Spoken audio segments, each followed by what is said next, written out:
ലോകത്തിലെ തന്നെ ഇങ്ങനെ ഒരു സിറ്റി ഉണ്ടാവുമെന്നൊരു സംശയമാണ്. തൃശ്ശൂർ സ്വരാജ് റൗണ്ടിൻ്റെ 3 കിലോമീറ്റർ വിട്ട് കഴിഞ്ഞാൽ അയാൾ പിന്നെ തൃശ്ശൂരിൽ നിന്ന് പുറത്തേക്ക് പോകും. അപ്പോൾ എല്ലാവർക്കും ആഗ്രഹം സ്വരാജ് റൗണ്ടിൻ്റെ അടുത്ത് താമസിക്കണമെന്നാണ്, തേക്കിങ്ങാട് മൈതാനത്തിലേക്ക് നടന്നു പോകണമെന്നാണ്, അവിടെ നിന്ന് പൂരം കാണണമെന്നാണ്.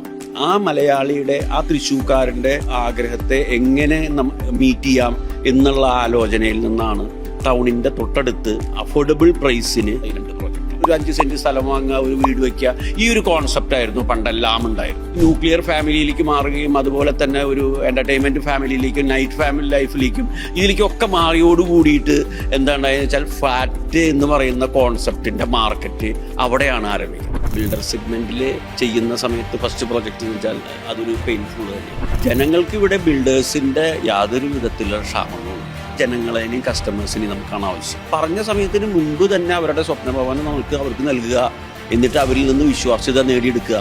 ഇത് മാത്രമേ ഉള്ളൂ നമ്മളുടെ മുമ്പിൽ ബിസിനസ് ചെയ്യാനും കച്ചവടം മുന്നോട്ട് കൊണ്ടുപോകാനുമുള്ള ഒരേ ഒരു വഴി. മറ്റുള്ള ഫീൽഡിനെ അപേക്ഷിച്ച് ട്രസ്റ്റിന് ഒരുപാട് ഒരു ഇമ്പോർട്ടൻസ് ഉണ്ട്. മറ്റുള്ളവർക്ക് നമ്മൾ ക്യാഷ് കൊടുത്തു കഴിഞ്ഞാൽ വീട്ടിലേക്ക് എന്ത് പ്രോഡക്റ്റ് നമുക്ക് വാങ്ങിക്കൊണ്ടുപോകാം. ഇത് ക്ഷമയോടുകൂടി വിശ്വാസത്തോടു കൂടിയിട്ട് കാത്തിരിക്കണം. പ്രീമിയം നമ്മൾ വാങ്ങുന്ന പൈസയിൽ മാത്രമല്ല, അങ്ങനെ ഒരു പ്രീമിയം എന്ന് പറഞ്ഞാൽ ഫ്ലാറ്റ് വാങ്ങാൻ ആരും ഉണ്ടാവില്ല. നമ്മൾ കൊടുക്കുന്ന പ്രൊഡക്റ്റാണ് പ്രീമിയം. പ്രീമിയം എന്ന് കേൾക്കുമ്പോൾ കാശ്, വലിയ കാശിന്റെ എന്ന് നമ്മൾ വിചാരിക്കേണ്ട കാര്യമില്ല. നമ്മുടെ സൗകര്യങ്ങളാണ് ഒറക്സിനെ സംബന്ധിച്ച്, അല്ലേ? അതെ.